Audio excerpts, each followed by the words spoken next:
নমস্কাৰ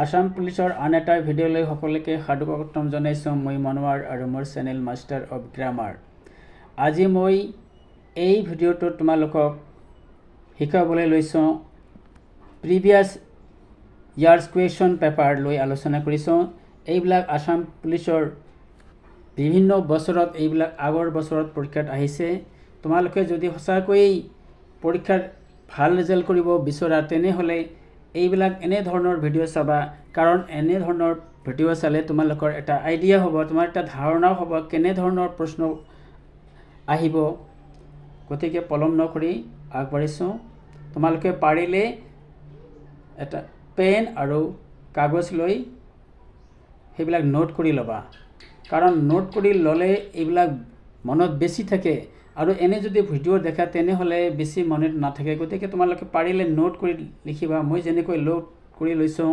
তোমালোকে সেনেকৈ নোট কৰি কিতাপত বা বহীত পঢ়িবা গৌতম বুদ্ধৰ জন্ম ক'ত হৈছিল Where was Gautam Buddha born ইয়াত চাৰিটা অপশ্যন আছে দেখা বৈশালী লুম্বিনী ৰাজগীৰ কুশীনগৰ এই চাৰিটা অপশ্যনৰ ভিতৰত গৌতম বুদ্ধই জন্ম হৈছিল লুম্বিনীত মনত ৰাখিবা লুম্বিনীত গৌতম বুদ্ধই জন্ম হৈছিল B is the correct answer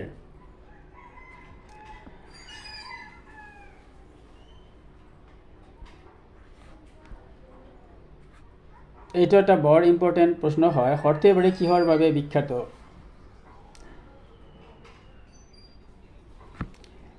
এইটো 2016 চনত আহিছিল ইয়াত চাৰিটা অপশ্যন দিয়া আছে সোণ ৰূপ লৌ কা অসমৰ সৰ্থেবাৰী কিহৰ বাবে বিখ্যাত আমি সকলোৱে জানো কাঁহ আৰু পিতলৰ বাবে সৰ্থেবাৰী বিখ্যাত গতিকে ইয়াত অপশ্যন দেখা ডিটো শুদ্ধ আছে this is the correct answer কাঁহৰ বাবে বিখ্যাত সৰ্থেবাৰী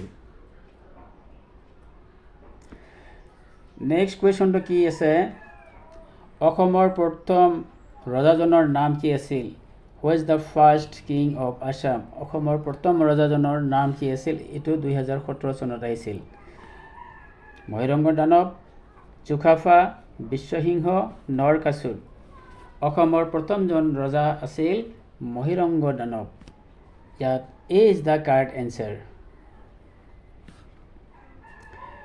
নেক্সট কুৱেশ্যনটো আছে ভাৰতৰ প্ৰথম ৰাষ্ট্ৰপতিগৰাকীৰ নাম কি আছিল এইটো 2017 চনত আহিছিল হু is the first vice president of India vice president কৈছে যদি প্ৰেচিডেণ্ট হ'লহেঁতেন তেনেহ'লে ৰাজেন্দ্ৰ প্ৰসাদ আৰু ভাইচ প্ৰেচিডেণ্ট প্ৰথম হ'ল সৰ্বপল্লী ৰাধাকৃষ্ণন গতিকে ইয়াত C is the correct answer Sarvepalli Radhakrishnan আছিল ভাৰতৰ প্ৰথম উপৰাষ্ট্ৰপতি আৰু ভাৰতৰ প্ৰথম ৰাষ্ট্ৰপতি আছিল ডক্টৰ ৰাজেন্দ্ৰ প্ৰসাদ এইটো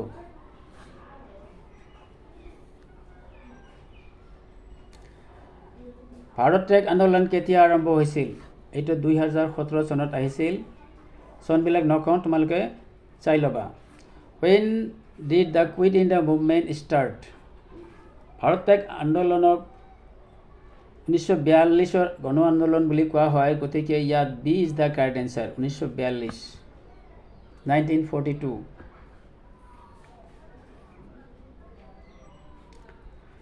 শৰাইঘাটৰ যুদ্ধ কিমান খ্ৰীষ্টাব্দত হৈছিল in which year was the battle of Saraighat fought ইয়াত চাৰিটা অপশ্যন দিয়া আছে শৰাইঘাটৰ যুদ্ধ হৈছিল 1671 চনত 1671 মনত ৰাখিব শৰাইঘাটৰ যুদ্ধ হৈছিল 1671 ইজ দ্য কাৰেক্ট এনচাৰ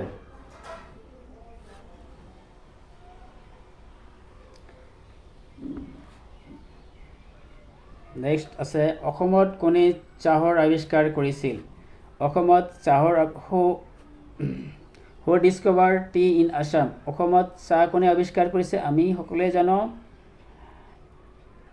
অসমত চাহ খেতিয়ক যিজন আছিল তেওঁ হৈছে মণিৰাম দেৱান ইয়াত খেতিয়ক কোৱা নাই ইয়াত কৈছে চাহ আৱিষ্কাৰ কোনে কৰিছিল এইজন হ'ল ৰবাৰ্ট ব্ৰুচ এইজন ইংলেণ্ডৰ মানুহ হয় নাম কি Robert Bruce this is the correct answer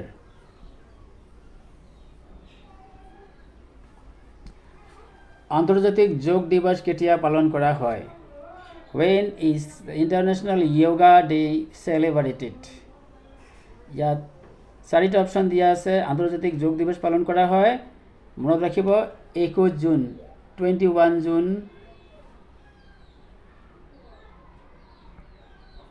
next কুৱেশ্যনটো, ভাৰতৰ সংবিধান কেতিয়া গৃহীত কৰা হৈছিল? ভাৰতৰ সংবিধানখন কেতিয়া গৃহীত কৰা হৈছিল? When was the Constitution of India adopted? ইয়াত চাৰিটা অপশ্যন দিয়া আছে। চাৰিটা অপশ্যনৰ ভিতৰত ভাৰতীয় সংবিধানখন গৃহীত হয় 26 নৱেম্বৰ 1949। ইয়াত B is the correct answer, 26 নৱেম্বৰ 1949, মনত ৰাখিব।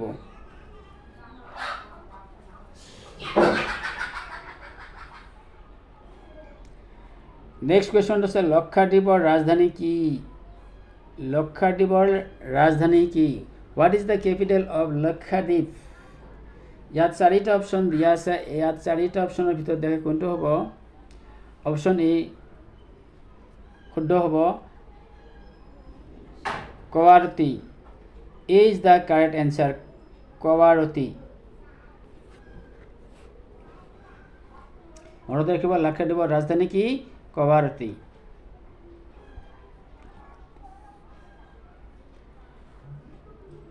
নেক্সট কুৱেশ্যনটো বৰ ইম্পৰ্টেণ্ট। বন্দে মাতৰম গীতটো কোনে ৰচনা কৰিছিল? Who composed the song Vande Mataram? আমি জানো এইটো কমন প্ৰশ্ন, বংকিম চন্দ্ৰ চট্টোপাধ্যায়। আৰু ইয়াতে কৈ থওঁ, অসমৰ জাতীয় সংগীত জনগণ কোনে লিখিছিল? এইটো ৰবীন্দ্ৰনাথ টেগৰে লিখিছিল, ঠাকুৰে লিখিছিল। নেক্সট কুৱেশ্যনটো আছে, দিহিঙ্গীয়া ৰজা বুলি কাক জনা যায়? দিহিঙ্গীয়া ৰজা, who is called the king of Dihingia? Dihingia ৰজা বুলি কোৱা হয় চুহুংমুহুক। চুহুংমুং, মনত ৰাখিব, চুহুংমুহুক দিহিঙ্গীয়া ৰজা বুলি কোৱা হয়। গতিকে ইয়াত চাৰিটা অপশ্যন দিয়া আছে। চাৰিটা অপশ্যনৰ ভিতৰত ক'ত আছে চুহুংমুং? দেখা ইয়াত চিত আছে। C is the correct answer, Dihingia ৰজা চুহুংমুহুক, মনত ৰাখিব।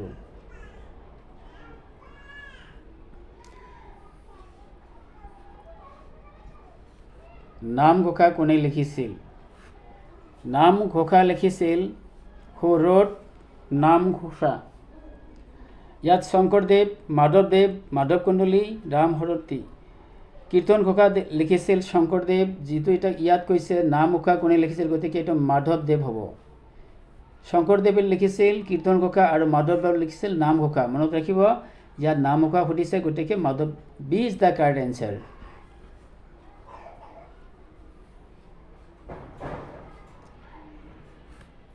নেক্সট কুৱেশ্যনটো, জয়মতী চলচ্চিত্ৰ কোন চনত মুক্তি হৈছিল? In which year was the film Joymoti released? ইয়াত চাৰিটা অপশ্যন দিয়া আছে। এই চাৰিটা অপশ্যনৰ ভিতৰত কোনটো শুদ্ধ হ'ব? 1935। 1935 জয়মতী চলচ্চিত্ৰ মুক্তি পাইছিল, অৰ্থাৎ ৰিলিজ হৈছিল। ইজ দ্য কাৰেক্ট এনচাৰ, 1935, মনত ৰাখিব।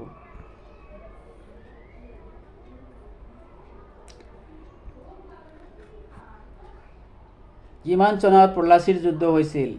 In which year was battle of Plassey fought? পলাচীৰ যুদ্ধ হৈছিল 1757, মনত ৰাখিব। 1757 চনত পলাচীৰ যুদ্ধ হৈছিল।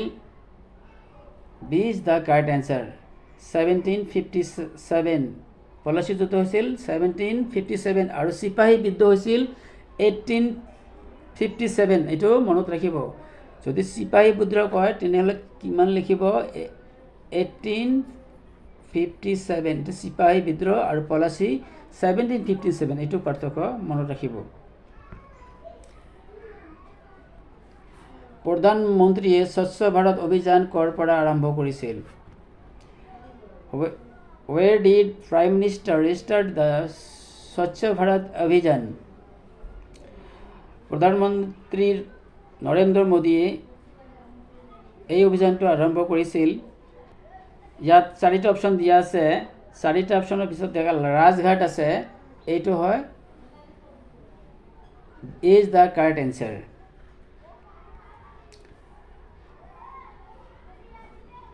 নেক্সট কুৱেশ্যনটো আছে 2011 চনৰ লোকপিয়ল মতে অসমৰ মুঠ জনসংখ্যা কিমান? What is the total population of Assam according to the 2011 census? ইয়াত চাৰিটা অপশ্যন দিয়া আছে।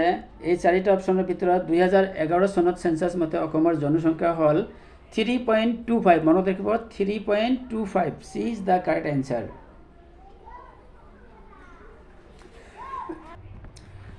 প্ৰথম আহোম ৰজাজনৰ নাম কি আছিল?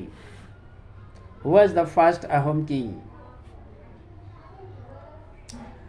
ইয়াত আহোম কিঙৰ কথা কৈছে, গতিকে চুকাফা হ'ব। যদি অসমৰ প্ৰথম ৰজাজনৰ নাম কি হ'ল তেনেহ'লে মহিৰংগ দানৱ হ'লহেঁতেন, কিন্তু ইয়াত কৈছে আহোমৰ প্ৰথম ৰজাজন হৈছে চুকাফা। ইয়াত C is the correct answer হ'ব, Sukaphaa.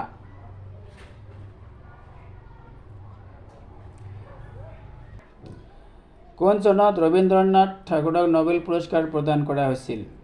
In which year was Rabindranath Tagore awarded the Nobel Prize? ইয়াত চাৰিটা অপশ্যন দিয়া আছে। ইয়াত চাৰিটা অপশ্যনৰ ভিতৰত ৰবীন্দ্ৰনাথ ঠাকুৰক ইংৰাজ চৰকাৰে 1913 চনত নোবেল পুৰস্কাৰ দিছিল। এইটো গতিকে 1913 চনত ইংৰাজ চৰকাৰে ৰবীন্দ্ৰনাথ ঠাকুৰক সাহিত্যৰ বাবে গীতাঞ্জলি গ্ৰন্থৰ বাবে তেওঁ নোবেল পুৰস্কাৰ দিছিল। মনত ৰাখিব।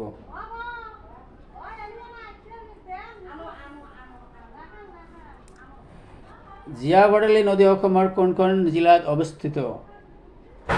The Jiabharali river falls in which of district of Assam? ইয়াত চাৰিটা অপশ্যন দিয়া আছে। জীয়াভৰালী এই নদীখন কোন জিলাত আছে? চাৰিটা অপশ্যনৰ ভিতৰত কোনটো হ'ব? ইয়াত দেখা, ইয়াত শুদ্ধ এনচাৰটো হ'ব Sonitpur. B is the correct answer. জীয়াভৰালী ক'ত আছে? শোণিতপুৰত।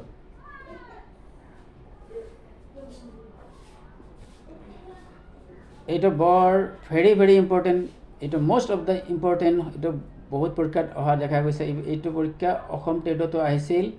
অসমৰ মুঠ মাটিকালি কিমান? এইটো টেট পৰীক্ষাটো আহিছিল, মই নিজে টেট পৰীক্ষা দিছিলোঁ, আহিছিল এইটো। What is the total area of Assam? অসমৰ মুঠ কালি মনত ৰাখিব ৭৮,৪০০ বৰ্গ কিলোমিটাৰ। ইয়াত B is the correct answer. ৭৮,৪০০ বৰ্গ কিলোমিটাৰ মনত ৰাখিব।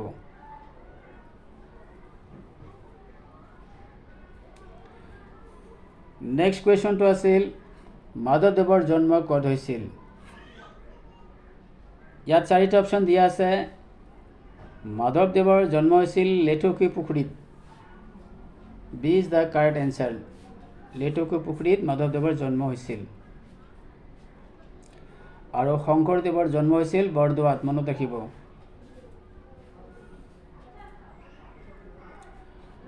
ভাৰত পাকিস্তান সীমান্তক কি নামেৰে জনা যায়?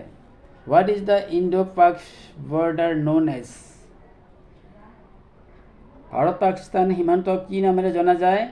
ইয়াত চাৰিটা অপশ্যন দিয়া আছে দেখা। চাৰিটা অপশ্যনৰ ভিতৰত কোনটো শুদ্ধ হ'ব? ইয়াত A is the correct answer. Red cliff line. Bharat আৰু পাকিস্তানৰ যিটো সীমাৰেখা আছে এইটোক ৰেড ক্লিফ লাইন বুলি কয়। মনত ৰাখিব, ৰেড ক্লিফ লাইন ভাৰত আৰু পাকিস্তানৰ মাজত আছে।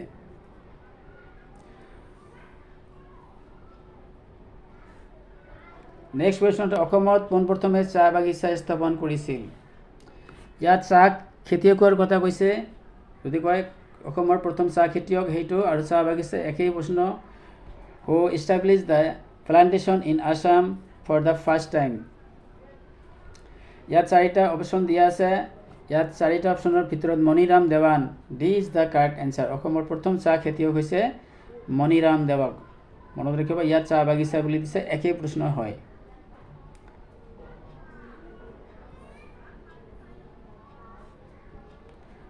নেক্সট, অসম সাহিত্য সভা কিমান চনত স্থাপন কৰা হৈছিল? এইটো বৰ ইম্পৰ্টেণ্ট প্ৰশ্ন হয়। এইটো বাৰে বাৰে পৰীক্ষাত অহা দেখা যায়। ইন হুইচ ইয়াৰ আছাম সাহিত্য সভা ইষ্টাব্লিছড? ইয়াত চাৰিটা অপশ্যন দিয়া আছে। চাৰিটা অপশ্যনৰ ভিতৰত অসম সাহিত্য সভা স্থাপন হৈছিল 1917 চনত। গতিকে B is the current answer. মনত ৰাখিবা 1917 অসম সাহিত্য সভা স্থাপন কৰা হৈছিল।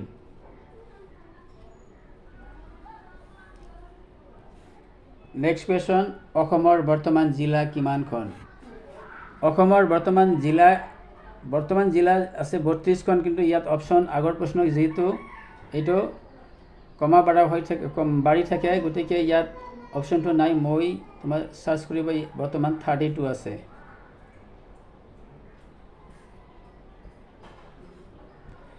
প্ৰহ্লাদ চৰিত কোনে লিখিছিল? হু ৰট প্ৰহ্লাদ চৰিত? প্ৰহ্লাদ চৰিত লিখিছিল হেম সৰস্বতী। ইয়াত C is the correct answer. Hem সৰস্বতীয়ে লিখিছিল প্ৰহ্লাদ চৰিত।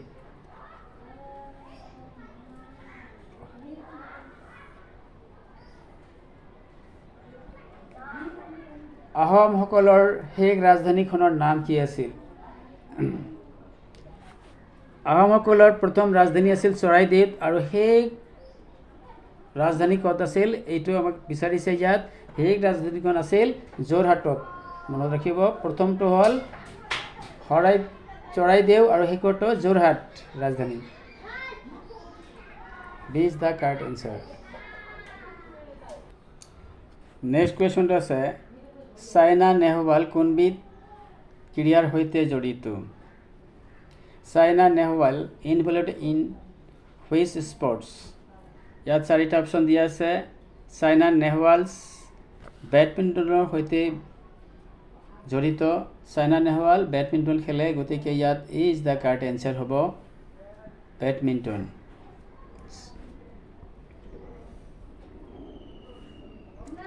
নেক্সট কুৱেশ্যনটো কি আছে, অসমৰ প্ৰথমখন দৈনিক বাতৰিখনৰ নাম কি?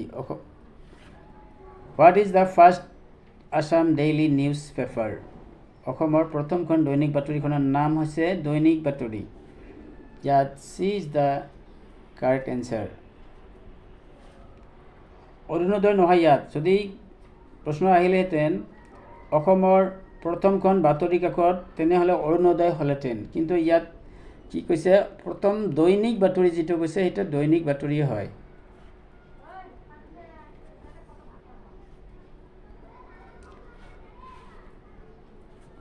অসমৰ ৰাজ্যিক পক্ষীবিধৰ নাম কি?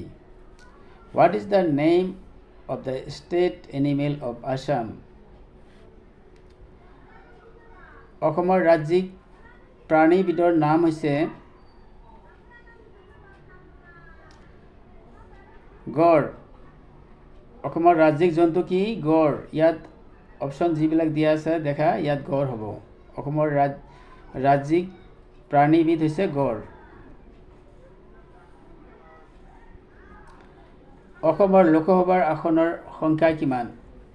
What is the number of Lok Sabha seats in Assam? অসমৰ পৰা 14টা চিট চেণ্ট্ৰেলত যায়, গতিকে ইয়াত B is the correct answer 14। অসমৰ লোকসভাৰ আসন হৈছে 14টা।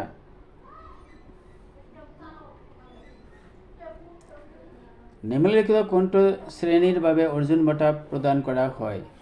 অৰ্জুন বঁটা কিহৰ বাবে, কি খেলৰ বাবে প্ৰদান কৰা হয় এইটো বিচাৰিছে। The Arjuna award is awarded for which of the following categories? ইয়াত চাৰিটা অপশ্যন দিয়া আছে। সাহিত্য, ক্ৰীড়া, শান্তি, বিজ্ঞান। ইয়াত অৰ্জুন বঁটা দিয়া হয় ক্ৰীড়াৰ বাবে, খেলৰ বাবে দিয়া হয়, গতিকে sports. B is the correct answer.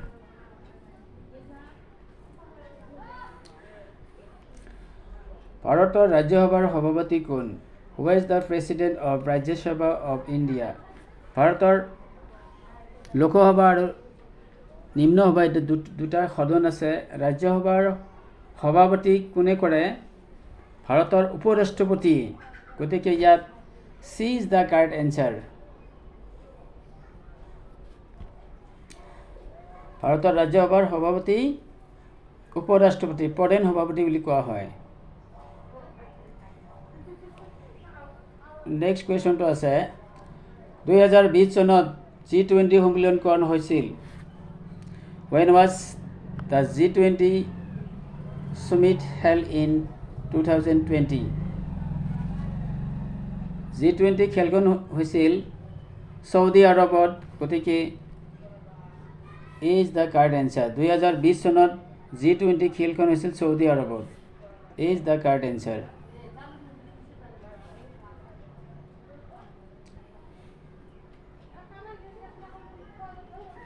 Riyan Parag এগৰাকী ড্ৰেছ আছিল, কি আছিল? ৰিয়াল পৰাগ ইজ এ খেলুৱৈ আছিল নে সাহিত্যিক আছিল নে বৈজ্ঞানিক আছিল নে পাইলট আছিল? ইয়াত চাৰিটা অপশ্যন পালোঁ, খেলুৱৈ আছিল। ৰিয়াল পৰাগ আছিল খেলুৱৈ, মনত ৰাখিব, ৰিয়াল পৰাগ খেলুৱৈ আছিল, player, he is a player. Monopoly শব্দৰ সৈতে জড়িত, এছ'চিয়েটেড ৱাৰ্ডছ উইথ মনোপলি, সমাজবাদ, পুঁজিবাদ, মিশ্ৰিত অৰ্থনীতি। মনোপলি ডেট মিনছ পুঁজিবাদ বুজায়, ইয়াত B is the correct answer, পুঁজিবাদ। বৰ্তমান ইণ্টেলিজেন্স ব্যুৰোৰ অধ্যক্ষ কোন?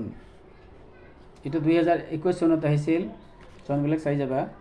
Who is the chairmen of IB, অৰ্থাৎ IBৰ সম্পূৰ্ণ নামটো যদি সোধে কি লিখিবা? Intelligence bureau. বৰ্তমান আছে তপন ডেকা, তেওঁ 2025 লৈ থাকিব। তপন ডেকা IBৰ অধ্যক্ষ হিচাপে 2025 লৈ তেওঁ থাকিব পাৰে।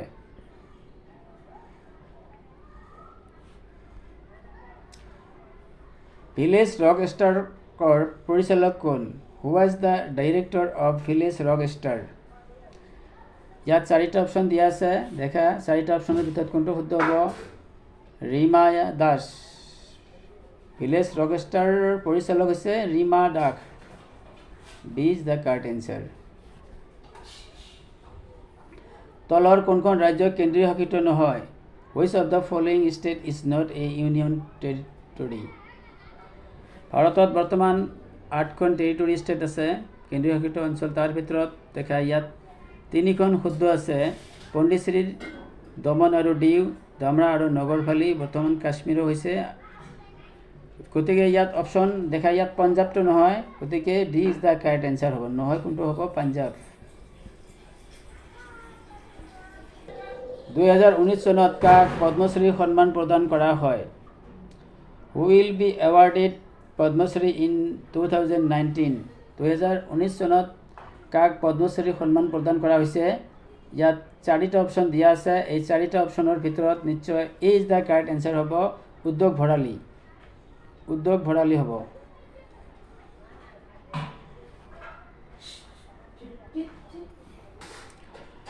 কাউন্সিল অফ ষ্টেট কি নামেৰে জনা যায়?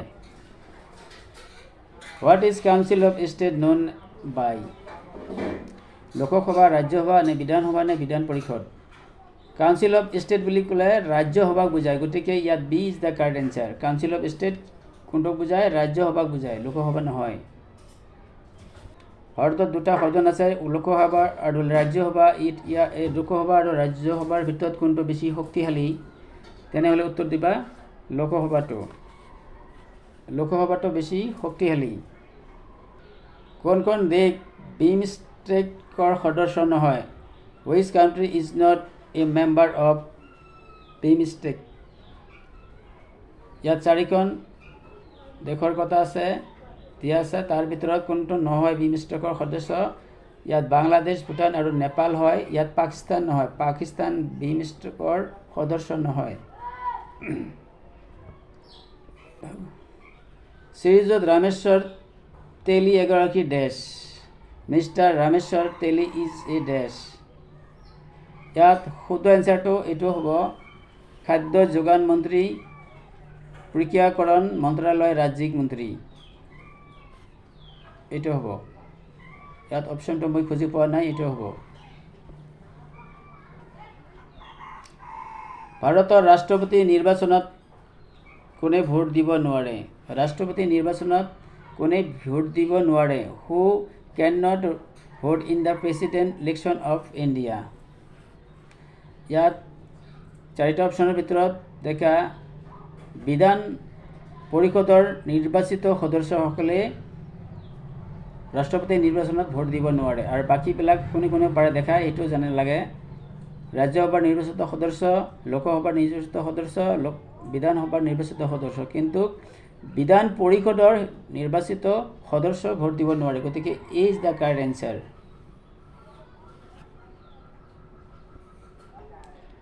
প্ৰিয় শিক্ষাৰ্থীসকল, আৰু বহুত প্ৰশ্ন আছে, একেটাৰ ভিতৰত দিলে বহুত দীঘলীয়া হয়, তোমালোকে আমনি পাবা। গতিকে মই নেক্সট ভিডিঅ'টোত বাকীবিলাক প্ৰশ্ন লৈ আহিম। এই ভিডিঅ'টোৰ দ্বাৰা যদি উপকৃত হয় আৰু এনেধৰণৰ ভিডিঅ' যদি বিচাৰে তেনেহ'লে মোৰ এই চেনেলটো ছাবস্ক্ৰাইব কৰিব। ধন্যবাদ।